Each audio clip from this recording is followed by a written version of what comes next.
വളരെ ത്രില്ലിംഗ് ആയ ഒരു ഏലിയൻ സിനിമയാണ് ഇന്ന് നമ്മൾ കാണാൻ പോകുന്നത്. ബ്രയൻ എന്ന അനാഥ പെൺകുട്ടിക്ക് വേണ്ടി ഏലിയൻസ് ഭൂമിയെ കൺട്രോൾ ചെയ്യാൻ വരുന്നതാണ് ഈ സിനിമയിലെ കഥ. അപ്പോൾ കഥ കേൾക്കാൻ ഇഷ്ടമുള്ള കൂട്ടുകാരെല്ലാവരും ഈ ചാനലൊന്ന് സബ്സ്ക്രൈബ് ചെയ്ത് കൂടെ കൂടിക്കോളൂ. അപ്പോൾ നമുക്ക് കഥയിലേക്ക് പോകാം. ഇവളാണ് നമ്മുടെ കഥയിലെ ഹീറോയിൻ ബ്രെയിൻ. കാട്ടിനുള്ളിലെ ഒരു വീട്ടിൽ വർഷങ്ങളായി ഒറ്റയ്ക്ക് താമസിക്കുകയാണ് നമ്മുടെ ഹീറോയിൻ ബ്രെയിൻ. ഇന്ന് അവളുടെ കളിക്കൂട്ടുകാരിയായിരുന്ന മോഡിന്റെ ബർത്ത്ഡേ ആണ്. കളിക്കൂട്ടുകാരി മോഡിന് തന്റെ കൈകൊണ്ട് തുന്നിയ ഒരു കുഞ്ഞു ഉടുപ്പുമായി അവളെ കാണാൻ പോകുകയാണ് ബ്രയൻ. അങ്ങനെ റെഡിയായി സിറ്റിയിലേക്ക് പോകാനായി ഒരുങ്ങുമ്പോഴാണ് തന്റെ ഗാർഡനിൽ കുറച്ച് സ്ഥലത്തെ പുല്ലുകൾ മാത്രം നശിച്ചു പോയിരിക്കുന്നത് അവൾ കാണുന്നത്. കരിഞ്ഞുപോയ ചെടികൾ വളർന്നു വരാനായി വെള്ളമൊഴിച്ചു കൊടുക്കുമ്പോഴും അവൾക്കറിയില്ലായിരുന്നു അത് ഏലിയൻസിന്റെ മാർക്കാണെന്ന്. അങ്ങനെ തന്റെ പഴഞ്ചൻ കാറുമെടുത്ത് പട്ടണത്തിലേക്ക് പോകുന്ന വഴിക്കാണ് ബ്രെയിൻ വർഷങ്ങളായി ഇഷ്ടപ്പെടുന്ന തന്റെ പയ്യനെ കാണുന്നത്. അവനോട് അവൾ ഹായ് പറയുമെങ്കിലും പുച്ഛത്തോട് നോക്കിയ ശേഷം അവൻ വീട്ടിനുള്ളിലേക്ക് പോകും. അവൾക്കിത് പതിവായിരുന്നത് കൊണ്ട് തന്നെ തലവി അതൊന്നും കൂസാതെ പട്ടണത്തിലേക്ക് തന്നെ വരും. പക്ഷേ ഫ്രണ്ട് മോഡിനായി കൊണ്ടുവന്ന ഗിഫ്റ്റ് മോഡിന് കൊടുക്കാതെ അവളുടെ അഡ്രസ്സിലേക്ക് പോസ്റ്റ് ചെയ്യും. എന്നിട്ടവൾ തന്റെ അമ്മയുടെ കല്ലറയിലേക്ക് വന്ന് കുറച്ചു നേരം ഇരിക്കും. 6 വർഷങ്ങൾക്ക് മുൻപാണ് അവളുടെ അമ്മ മരിച്ചുപോയത്. അമ്മയുടെ മരണശേഷം പാവം ബ്രയാൻ തികച്ചും ഒറ്റപ്പെട്ടു പോയി. അപ്പോഴേക്കും അവിടേക്ക് കുറെ ആളുകൾ വരും. അവൾ അവരെ കൈയെടുത്ത് കാണിക്കുമെങ്കിലും അവരാരും ആ പയ്യനെ പോലെ തന്നെ അവളെ മൈൻഡ് ആക്കത്തില്ല. അതെന്താണെന്ന് നമുക്ക് വഴിയെ കാണാം. എന്നിട്ടവൾ അവളുടെ ഫ്രണ്ട് മോഡിന്റെ വീടിനടുത്ത് വരും. എന്നാൽ മോഡിന്റെ അച്ഛനും അമ്മയെയും കാണുമ്പോൾ ദൂരെ മാറി ഒളിഞ്ഞു നിൽക്കും. അതെന്താണെന്നും നമുക്ക് വഴിയെ അറിയാം. തിരികെ വീട്ടിലെത്തിയ ബ്രയാൻ മോഡിന് ഒരു ലെറ്റർ എഴുതുകയാണ്. അവളുടെ അച്ഛനെയും അമ്മയും സ്ട്രീറ്റിൽ വെച്ച് കണ്ടു എന്നായിരുന്നു ആ ലെറ്ററിൽ ഉണ്ടായിരുന്നത്. എന്നാൽ അപ്പോഴേക്കും അവൾ ഓൺലൈനിൽ ബുക്ക് ചെയ്ത ഒരു കൊറിയർ വരും. ഈ കാട്ടിലൊക്കെ ഏത് നാറിയാടാ വന്ന് താമസിക്കുന്നതെന്നും പറഞ്ഞ് അയാൾ ആ കൊറിയർ അവിടെ എറിഞ്ഞിട്ട് പോകും. അയാൾ പോയ ഉടനെ തന്നെ ആ ബോക്സും എടുത്ത് അവൾ വീട്ടിലേക്ക് ഓടും. ആ ബോക്സിനുള്ളിൽ ഉണ്ടായിരുന്നത് അവളുടെ മരിച്ചുപോയ കൂട്ടുകാരി മോഡിന് ഇഷ്ടപ്പെട്ട കളി വീടാണ്. മോഡ് എങ്ങനെയാണ് മരിച്ചതെന്നൊക്കെ നമുക്ക് വഴിയെ കാണാം. എന്നിട്ടവൾ പതിവ് പോലെ അന്ന് നടന്ന കാര്യങ്ങളെല്ലാം മോഡിന് ഒരു ലെറ്റർ രൂപത്തിൽ എഴുതുകയാണ്. ഒറ്റയ്ക്കാണെങ്കിലും വളരെ ഹാപ്പിയായി കുക്കൊക്കെ ചെയ്ത് തൻ്റെ ഓൺ കമ്പനിയിൽ ജീവിക്കാനായിരുന്നു ബ്രയാൻ ഇഷ്ടം. അങ്ങനെ സ്വാദിഷ്ടമായ ഫുഡൊക്കെ കഴിച്ച ശേഷം ഉറങ്ങാനായി തൻ്റെ ബെഡിലേക്ക് വരികയാണ് ബ്രയാൻ. ഉറങ്ങുന്നതിന് മുൻപ് എന്നും ഒരു ബുക്ക് വായിക്കുന്ന പതിവുണ്ടായിരുന്നു അവൾക്ക്. അങ്ങനെ വായനയൊക്കെ കഴിഞ്ഞ് തൻ്റെ ബെഡ് ലാൻഡും ഓഫാക്കി ബ്രയാൻ ഉറങ്ങാനായി കിടന്നു. അങ്ങനെ രാത്രി ഏകദേശം 2 മണിയോ ആകുമ്പോഴേക്കും ഏലിയൻസ് ആകാശത്ത് നിന്നും അവളുടെ വീടിന് മുകളിലേക്ക് ലാൻഡ് ചെയ്യുകയാണ്. ഇതേസമയം ബ്രയാൻ്റെ റൂമിലെ ലൈറ്റ് ഓഫാകുമ്പോൾ അവൾ ഞെട്ടി എഴുന്നേൽക്കും.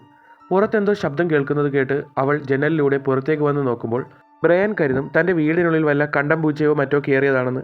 അവൾ സ്റ്റെയർ ഇറങ്ങി താഴേക്ക് വരുമ്പോഴാണ് ഒരു വിചിത്രമായ രൂപം അവളുടെ വീടിന് പുറത്ത് നിൽക്കുന്നത് കാണുന്നത്. അവളുടെ ജീവിതത്തിൽ ഇങ്ങനൊരു ജീവിയെ അവൾ ഇതിനു മുൻപ് കണ്ടിട്ടില്ലായിരുന്നു.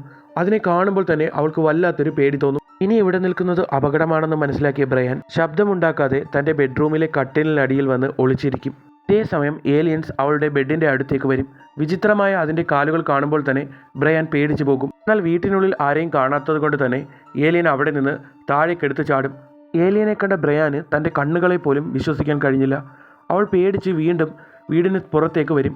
എന്നാൽ മുകളിൽ നിന്ന് ഏലിയൻ താഴേക്കാണ് വന്നതെന്ന് മനസ്സിലാക്കിയ അവൾ അവിടെ നിന്ന് ഓടി രക്ഷപ്പെടാനായി തുടങ്ങുമ്പോഴേക്കും വീടിനുള്ളിലെ ലൈറ്റുകളെല്ലാം ഓണും ഓഫാവാൻ തുടങ്ങുകയും TV വലിയ ശബ്ദത്തിൽ പ്രവർത്തിക്കുകയും ചെയ്യും. എന്നാൽ പെട്ടെന്ന് വീണ്ടും ലൈറ്റുകൾ ഓഫാവാൻ തുടങ്ങും.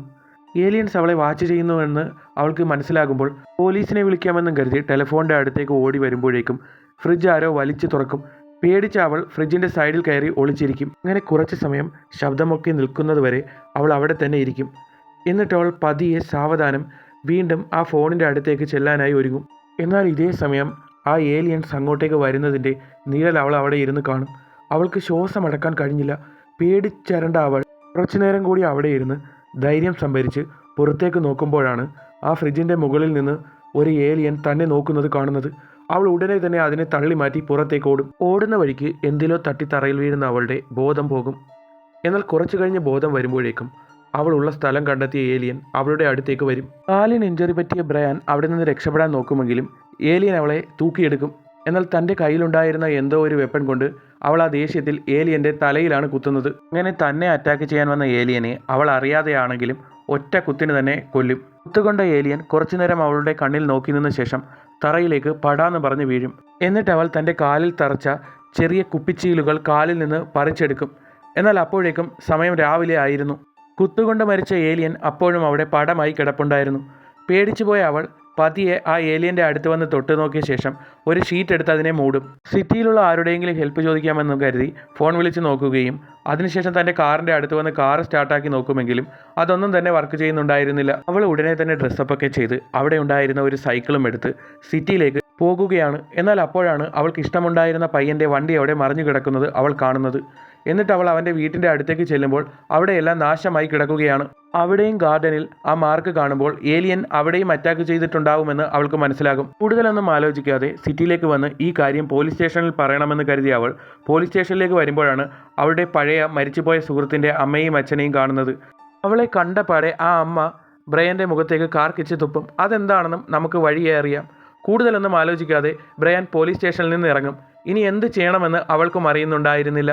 എന്തോ ഒരു കാരണം കൊണ്ട് തന്നെ അവിടെ ഉണ്ടായിരുന്ന ആളുകൾക്കൊന്നും ബ്രയാനെ ഇഷ്ടമല്ലായിരുന്നു. അതുകൊണ്ടാണ് അവൾ കാടിനുള്ളിൽ ആരും കാണാതെ താമസിച്ചിരുന്നത്. അങ്ങനെ ബ്രയാൻ ഒരു ബസ്സിൽ കയറി തിരികെ വീട്ടിലേക്ക് വരുമ്പോഴേക്കും പെട്ടെന്ന് ബസ്സിനുള്ളിലുള്ള ഒരുത്തന് ഏലിയൻ അഫക്റ്റഡായി അവൻ അവളെ അറ്റാക്ക് ചെയ്യാനായി വരും. സീറ്റിൽ നിന്ന് ബ്രയാൻ താഴേക്ക് വീഴുന്ന അതേ സമയം തന്നെ ഡ്രൈവർ ബ്രേക്ക് ചവിട്ടും. ഇതേ സമയം ബ്രയാൻ അവിടെ നിന്നും അവൻ്റെ കയ്യിൽ നിന്ന് പുറത്തേക്ക് ഇറങ്ങി ഓടും. എന്നാൽ അവൻ ബ്രയാനെ ഫോളോ ചെയ്ത് വരുന്നുണ്ടായിരുന്നു. അവൻ്റെ കയ്യിൽ നിന്ന് രക്ഷപ്പെട്ട് അവൾ ഓടിക്കയറുന്നത് അവളുടെ ചൈൽഡ്ഹുഡ് ഫ്രണ്ടായ മോഡിനെ അടക്കം ചെയ്തിരിക്കുന്ന പള്ളിയിലാണ്. മോഡിൻ്റെ കല്ലറയിൽ വിഷമത്തോടു കൂടി നോക്കി നിൽക്കുമ്പോഴേക്കും പെട്ടെന്ന് അന്തരീക്ഷത്തിൻ്റെ മട്ടും ഭാവവും മാറാനായി തുടങ്ങും. ഏലിയൻസ് അങ്ങോട്ടേക്ക് വരുന്നതിൻ്റെ ലക്ഷണങ്ങളായിരുന്നു അത്. ഏലിയൻസ് ആകട്ടെ അവിടെ ഉണ്ടായിരുന്ന ആളുകളുടെ എല്ലാം മൈൻഡ് കൺട്രോൾ ചെയ്ത് അവരെയെല്ലാം തങ്ങളുടെ പരിധിയിലാക്കും. അവൾക്ക് ചുറ്റുമുള്ള ആളുകളുടെ എല്ലാം മൈൻഡ് ഏലിയൻസ് അപ്പോഴേക്കും കൺട്രോളിലാക്കിയിരുന്നു. ഒരു വഴിയുമില്ലാതെ അവൾ തിരികെ അവളുടെ വീട്ടിലേക്ക് തന്നെ വരും. അപ്പോഴേക്കും അവൾ കഴിഞ്ഞ ദിവസം കൊന്ന ഏലിയൻ്റെ ഡെഡ് ബോഡി ചീഞ്ഞു നാറാനായി തുടങ്ങും. അതിൻ്റെ ബ്ലഡ് പുറത്തേക്കാണ് ഒഴുകിയിരിക്കുന്നത്. അവളത് ഫോളോ ചെയ്ത് പുറത്തേക്ക് വരുമ്പോഴേക്കും കാർമേഘമൊക്കെ ഇരുണ്ടുകൂടി രാത്രിയാകാൻ തുടങ്ങും. അവൾ അകത്തേക്ക് വന്ന് അവിടെ ഉണ്ടായിരുന്ന ക്യാൻഡിൽസ് എല്ലാം എടുത്ത് കത്തിക്കും. അതിനുശേഷം വീണ്ടും ഏലിയൻസ് അവളുടെ വീട്ടിൽ കയറാതിരിക്കാനായി തുണി എടുത്തുകൊണ്ടുവന്ന് എല്ലാ ജനലിലും നല്ല ടൈറ്റായി തന്നെ അവൾ ആണിയടിച്ച് വെക്കും. ഇന്നെന്തായാലും തൻ്റെ വീടിനുള്ളിൽ ഏലിയൻസിന് കയറാൻ കഴിയില്ല എന്നോർത്തവൾ ആശ്വസിച്ചിരിക്കുമ്പോഴാണ് പുറത്തെന്തോ ശബ്ദം കേൾക്കുന്നത്. അങ്ങനെ അവൾ താഴേക്ക് വരുമ്പോഴാണ് ആ മരിച്ചു കിടക്കുന്ന ഏലിയനെ കൊണ്ടുപോകാനായി മറ്റ് ഏലിയൻ ഷിപ്പുമായി അങ്ങോട്ടേക്ക് വരും. അതാ മരിച്ചു കിടക്കുന്ന ഏലിയൻ്റെ ഡെഡ് ബോഡി ഏലിയൻ ഷിപ്പിലേക്ക് എടുത്തുകൊണ്ട് പോകും. എന്നാൽ അവരുടെ കൂട്ടത്തിലെ ഒരു ഏലിയനെ കൊന്നതിന് പകരം വീട്ടാനായി ഏലിയൻസ് എല്ലാവരും കൂടി അവളുടെ വീടിനുള്ളിലേക്ക് അറ്റാക്ക് ചെയ്യാനായി വീണ്ടും വരും. എന്നാൽ ബ്രയാൻ ആകട്ടെ എങ്ങനെയൊക്കെയോ ആ ഏലിയൻ്റെ കണ്ണിൽപ്പെടാതെ മുകളിലത്തെ റൂമിലേക്ക് വരും. അങ്ങനെ പേടിച്ച ആ മുറിയിലിരിക്കുന്ന ബ്രയാനെ ഏലിയൻ കണ്ടുപിടിക്കുകയാണ്. പക്ഷേ അവൾ വീണ്ടും എങ്ങനെയൊക്കെയോ ഏലിയനെ തട്ടിമാറ്റി അവിടെ നിന്ന് ഓടി നേരെ അടുക്കളയിലേക്കാണ് വരുന്നത്. അവിടെ ഉണ്ടായിരുന്ന തിളച്ച വെള്ളമെടുത്ത് അവൾ ഏലിയൻ്റെ മുഖത്തേക്ക് ഒഴിച്ച ശേഷം വിൻഡോ വഴി പുറത്തേക്ക് ചാടും. പുറത്തിറങ്ങി അവൾ എന്ത് ചെയ്യണമെന്ന് അറിയാതെ നിൽക്കുമ്പോഴാണ് അവളുടെ വീടിന് മുകളിൽ നിന്ന് മറ്റൊരു ഏലിയൻ ഉറക്കെ വല്ലാത്ത രീതിയിൽ ശബ്ദമുണ്ടാക്കുന്നത്. എന്നാൽ ആ ഏലിയൻ തന്നെ അറ്റാക്ക് ചെയ്യാനാണ് വരുന്നതെന്ന് മനസ്സിലാക്കിയ ബ്രയാൻ തൻ്റെ കാറിൻ്റെ അടിയിലേക്ക് കയറി അതിൻ്റെ പെട്രോൾ തുറന്നു വിട്ട ശേഷം അതിനെ തീ കൊളുത്തും. ബ്രയാനെ പിടിക്കാനായി കാറിനുള്ളിലേക്ക് കയറിയ ഏലിയൻ ആ കാറിൽ കിടന്ന് വെന്ത് മരിക്കും. അങ്ങനെ തന്നെ പിടിക്കാൻ വന്ന രണ്ടാമത്തെ ഏലിയനെയും കൊന്ന ശേഷം അവൾ കുറച്ചു നേരം അതിൽ നോക്കി നിൽക്കും. എന്നാൽ അവിടേക്ക് പെട്ടെന്ന് ഏലിയൻ ഷിപ്പ് വരും.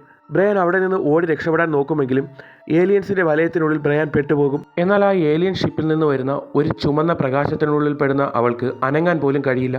എന്നാൽ ഒരു ഏലിയൻ അപ്പോഴേക്കും അവളുടെ അടുത്തേക്ക് സാവധാനം പൊങ്ങി വരും. ആ ഏലിയനെ കണ്ട് അവൾ ഭയപ്പെട്ട് നിൽക്കുമ്പോഴേക്കും ഏലിയൻ തൻ്റെ വായിൽ നിന്ന് എന്തോ ഒന്ന് അവളുടെ വായ്ക്കുള്ളിലേക്ക് പറത്തിവിടും. അത് അവളുടെ വായ്ക്കുള്ളിലേക്ക് തന്നെ കയറിപ്പോകും. എന്നാൽ അതിനുശേഷം അവളുടെ കൺട്രോൾ ഏലിയൻസിൻ്റെ കയ്യിലാകും. എന്നാൽ അവൾ അവിടെ നിന്ന് കണ്ണു തുറക്കുമ്പോൾ അവളുള്ളത് മറ്റൊരു സ്ഥലത്താണ്. താൻ ഒരു സ്വപ്നം കണ്ടതാണെന്നും കരുതി അവൾ ചുറ്റും നോക്കി സന്തോഷിക്കും. എന്നാൽ പുറത്തേക്ക് നോക്കുമ്പോഴാണ് പുറത്തുള്ള സ്ഥലങ്ങളെല്ലാം വ്യത്യസ്തമായിരിക്കുന്നു. എന്താ സംഭവിക്കുന്നതെന്ന് അറിയാതെ അവൾ സാവധാനം താഴേക്കിറങ്ങി വരും. എന്നാൽ അപ്പോഴാണ് കുഞ്ഞിലെ മരിച്ചു പോയ അവളുടെ ഫ്രണ്ട് അവളുടെ കൺമുന്നിലേക്ക് നടന്നു വരുന്നത് അവൾ കാണുന്നത്. ബ്രയാൻ്റെ അടുത്തേക്ക് വന്ന അവളുടെ ചൈൽഡ്ഹുഡ് ഫ്രണ്ട് സാവധാനം അവളുടെ അടുത്ത് വന്ന് അവളുടെ വായുടെ ഉള്ളിലേക്ക് കൈയിട്ട് ആ ഏലിയൻ എടുത്ത സാധനം പുറത്തെടുക്കാൻ നോക്കും. എന്നാൽ കണ്ണ് തുറക്കുമ്പോൾ അവൾ പുറത്ത് തന്നെയാണ്. ഇതെല്ലാം തന്നെ ഏലിയൻ്റെ കൺട്രോൾ കൊണ്ടാണ് അവൾക്ക് തോന്നിയത്. എങ്ങനെയെങ്കിലും ഇവിടെ നിന്ന് രക്ഷപ്പെടാമെന്ന് കരുതിയ ബ്രയാൻ അവിടെ നിന്ന് അടുത്തുള്ള കാട്ടിനുള്ളിലേക്ക് ഓടിക്കയറും. എന്നാൽ അവിടെയും അവൾക്ക് രക്ഷയുണ്ടായിരുന്നില്ല. ഏലിയൻസ് അപ്പോഴേക്കും അവളെ സ്പോട്ട് ചെയ്യും. ഏലിയൻ ഷിപ്പിൽ നിന്ന് വരുന്ന പ്രകാശത്തിനുള്ളിൽപ്പെട്ട റയാന് അനങ്ങാൻ പോലും കഴിഞ്ഞില്ല. അങ്ങനെ സ്റ്റക്കായി നിൽക്കുന്ന അവളുടെ അടുത്തേക്ക് ഒരു ഏലിയൻ വരും. ആ ഏലിയൻ സത്യത്തിൽ അവളെ ഉപദ്രവിക്കാൻ വേണ്ടിയായിരുന്നില്ല വന്നത്. അവൾ പാസ്റ്റിൽ ചെയ്ത തെറ്റ് തിരുത്താൻ ഹെൽപ്പ് ചെയ്യാൻ വേണ്ടിയാണ് അവർ വന്നത്. അങ്ങനെ ഏലിയൻസിൻ്റെ മാന്ത്രിക ശക്തിയിൽ പാസ്റ്റിലേക്ക് പോയ റയാൻ കാണുന്നത് മരിച്ചുപോയ അവളുടെ അമ്മയോടൊപ്പം ഇരിക്കുന്ന കുഞ്ഞ് റയാനെയാണ്. എന്നാൽ അവിടെ നിന്നും അവൾ പുറത്തേക്ക് വരുമ്പോൾ കാണുന്നത് അവളുടെ ചൈൽഡ്ഹുഡ് ഫ്രണ്ടായ മോഡ് മരിച്ചതറിഞ്ഞ് അവളുടെ പോലീസുകാരനായ അച്ഛൻ അലമുറയിട്ട് കരയുന്നതാണ്. അത് കാണുമ്പോൾ അവൾക്കും വലിയ സങ്കടവുമാകും. എന്നാൽ അതിനുശേഷം അവൾ പോകുന്നത് കുഞ്ഞായിരിക്കുന്ന ബ്രയാൻ്റെയും മോഡിൻ്റെയും അടുത്താണ്. കുഞ്ഞായിരിക്കുമ്പോൾ മോഡ് ബ്രയാനെ തള്ളിയിടും. എന്നാൽ പെട്ടെന്ന് അവിടെ ഉണ്ടായിരുന്ന കല്ലെടുത്ത് ബ്രയാൻ അവളെ അടിക്കുന്നത് അവളുടെ കഴുത്തിൽ കൊണ്ട് അവിടുത്തെ വെയിൻ കട്ടായാണ് മോഡ് മരിക്കുന്നത്. ബ്രയാനും മോഡും കളിച്ചുകൊണ്ടിരിക്കുമ്പോൾ ഒരു അബദ്ധത്തിൽ ബ്രയാൻ്റെ കൈകൊണ്ടാണ് അവളുടെ കൂട്ടുകാരിയായ മോഡ് മരണപ്പെടുന്നത്. എന്നാൽ ഏലിയൻസ് തങ്ങളുടെ മാന്ത്രിക ശക്തി ഉപയോഗിച്ചു പ്രസൻറ്റിലുള്ള ബ്രയാന് മരിച്ചുപോയ മോഡിനോട് മാപ്പ് ചോദിക്കാൻ ഒരു അവസരം കൊടുക്കുകയാണ്. തൻ്റെ കൂട്ടുകാരിയെ താനാണ് കൊന്നതെന്നുള്ള വേദന കൊണ്ടാണ് ബ്രയാൻ ആ കാട്ടിൽ ഒറ്റയ്ക്ക് ജീവിക്കാൻ തുടങ്ങിയത്. അവിടെയുള്ള ആളുകൾ ബ്രയാനെ ഒറ്റപ്പെടുത്താൻ തുടങ്ങിയതും അവൾ കുഞ്ഞിലെ ഒരു കുറ്റം ചെയ്തിട്ടുള്ളത് കൊണ്ടാണ്. എന്നാൽ അതിനുശേഷം ഭൂമിയുടെ കൺട്രോൾ ഏറ്റെടുത്ത ഏലിയൻസ് ബ്രയാന് വേണ്ടി അവിടെയുണ്ടായിരുന്ന ആളുകളുടെ മൈൻഡ് എല്ലാം മാറ്റി എല്ലാ ആളുകളും അവളോട് സ്നേഹത്തിൽ പെരുമാറാനായി തുടങ്ങും. അവൾക്ക് ഇഷ്ടപ്പെട്ട പയ്യനും അവളെ സ്നേഹിക്കാൻ തുടങ്ങും.